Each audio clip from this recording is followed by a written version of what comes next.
24 मई को मानसून की एंट्री के बाद ये 17 राज्यों में दस्तक दे चुका है। सिर्फ 6 दिनों में देश में अब तक 33% से ज्यादा हो चुकी है बारिश। गुरुवार को ये पूर्वोत्तर के बचे हिस्से और फिर सिक्किम पार करके पहुंच गया है पश्चिम बंगाल के हिमालयी क्षेत्रों में। पीएम मोदी ने शुक्रवार को बिहार के सासाराम के दुर्गाडीह में जनसभा करके करीब 33 मिनट के भाषण में आतंक को लेकर कड़ा संदेश दिया। उन्होंने कहा कि पहलगाम हमले के एक दिन बाद मैं बिहार आया था। मैंने बिहार की धरती से जो वचन दिया था वो पूरा किया।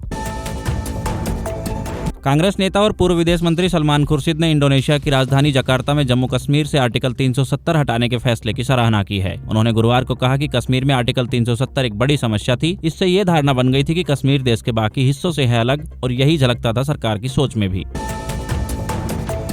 देश में कोरोना वायरस के मामले तेजी से बढ़ रहे हैं। एक्टिव केसेस की संख्या शुक्रवार को 1828 पहुंच गई है। गुजरात के अहमदाबाद में एक दिन के नवजात की कोरोना रिपोर्ट आई है पॉजिटिव। दरअसल पिछले सप्ताह बच्चे की मां भी पाई गई थी कोरोना पॉजिटिव।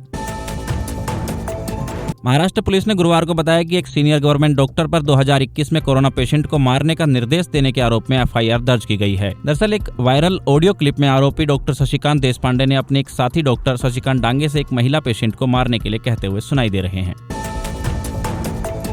देश के 9 राज्य हैं जो नक्सलवाद से प्रभावित हैं। उनके 48 जिलों को LWE ने 4 कैटेगरी में बांटा है। साल 2025 की सूची में छत्तीसगढ़, झारखंड और महाराष्ट्र इन 3 राज्यों के 6 जिले अति नक्सल प्रभावित जिलों की श्रेणी में आए हैं। पंजाब के मुक्तसर में गुरुवार देर रात एक पटाखा फैक्ट्री में धमाका हो गया, जिसके चलते 5 वर्करों की मौत हो गई। मलबे में 33 लोगों को निकाला गया है। बचाव व राहत कार्य जारी है। घायलों को भेजा गया है बठिंडा एम्स। सुप्रीम कोर्ट ने एक अहम फैसले में कहा कि यदि 2 वयस्कों में सहमति से बना रिश्ता बाद में टूट जाता है तो दोनों बीच की दूरी आ जाती है, तो इसे शादी का झूठा वादा बताकर रेप का केस नहीं बनाया जा सकता। कोर्ट ने कहा ऐसे मामले में न केवल न्याय व्यवस्था पर अनावश्यक बोझ पड़ता है, बल्कि आरोपी व्यक्ति की सामाजिक छवि को भी होता है गंभीर नुकसान। प्रधानमंत्री नरेंद्र मोदी आज कानपुर जाएंगे। 1.5 महीने के भीतर ये उनका दूसरा यूपी दौरा है। इससे पहले 11 अप्रैल को वाराणसी गए थे। पीएम मोदी कानपुर शहर के 3 बड़े प्रोजेक्ट्स अंडरग्राउंड मेट्रो, पनकी और नियवेली पावर प्लांट का करेंगे इनॉग्रेशन। यूपी में 47,574 करोड़ रुपए के प्रोजेक्ट का करेंगे शिलान्यास और लोकार्पण भी। जाति जनगणना से पहले केंद्र सरकार जातियों की सूची बनाएगी ताकि इकट्ठा हो सुनियोजित डाटा। जातियों पर राजनीतिक सहमति के लिए इसे सर्वदलीय बैठक में रखा जाएगा। राजनीतिक पार्टियों के सुझावों और आपत्तियों के आधार पर सूची होगी फाइनल। नीट पीजी परीक्षा 2 शिफ्ट में कराने के खिलाफ लगी याचिका पर सुप्रीम कोर्ट में आज सुनवाई जारी है। याचिकाकर्ता छात्रों का कहना है कि 2 शिफ्ट में एग्जाम से क्वेश्चन पेपर के डिफिकल्टी लेवल में फर्क पड़ता है, जो नहीं है फेयर इवैल्यूएशन। सीबीआई ने ओडिशा में प्रवर्तन निदेशालय के डिप्टी डायरेक्टर चिंतन रघुवंशी को रिश्वत मामले में गिरफ्तार किया है। दरअसल एजेंसी को गुरुवार को सूचना मिली थी कि रघुवंशी भुवनेश्वर के एक खनन व्यवसायी से 20 लाख रुपए की रिश्वत लेने जा रहे हैं। सीबीआई ने मौके पर पहुंचकर 2013 बैच के IRS अधिकारी रघुवंशी को पकड़ा और पूछताछ के बाद गिरफ्तार कर लिया। आज 30 मई को एनडीए से महिला कैडेट का पहला बैच पास आउट हुआ। यह इतिहास में पहली बार है जब 17 महिला कैडेट्स 300 से ज्यादा पुरुषों के साथ एनडीए से ग्रेजुएट हुई हैं। ये सभी इंडियन आर्मी, नेवी और एयरफोर्स करेंगे ज्वाइन।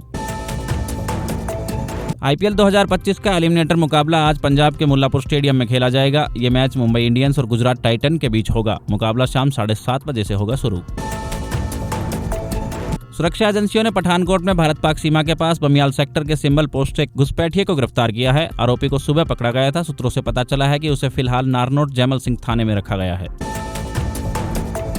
जयपुर के 2 कोर्ट को मिली है बम ब्लास्ट की धमकी। इनमें एक जयपुर मेट्रो कोर्ट और एक है फैमिली कोर्ट। धमकी भरे ईमेल के बाद हड़कंप मच गया है। मेल में आज दोपहर 2 बजे तक 3 आईईडी धमाके करने की है जानकारी। पाकिस्तान के लिए जासूसी करने के आरोप में दिल्ली पुलिस की स्पेशल टीम ने राजस्थान के एक युवक को गिरफ्तार किया है। आरोपी की पहचान कासिम पुत्र महमूदा नक्श निवासी गंगोरा गांव डी के रूप में हुई है। पुलिस जांच में खुलासा हुआ कि कासिम 2 बार पाकिस्तान जा चुका है, जहां उसे बाकायदा ट्रेनिंग दी गई थी।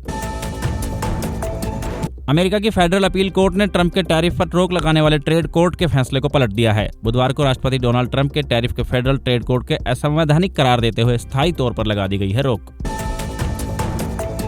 हफ्ते के आखिरी दिन आज यानी शुक्रवार 30 मई को सेंसेक्स करीब 350 अंक गिरकर 81,300 के स्तर पर कर रहा है कारोबार। निफ्टी में भी दर्ज हुई है 100 अंकों की गिरावट। सेंसेक्स के 30 शेयरों में से 27 में गिरावट और 3 में रही है तेजी।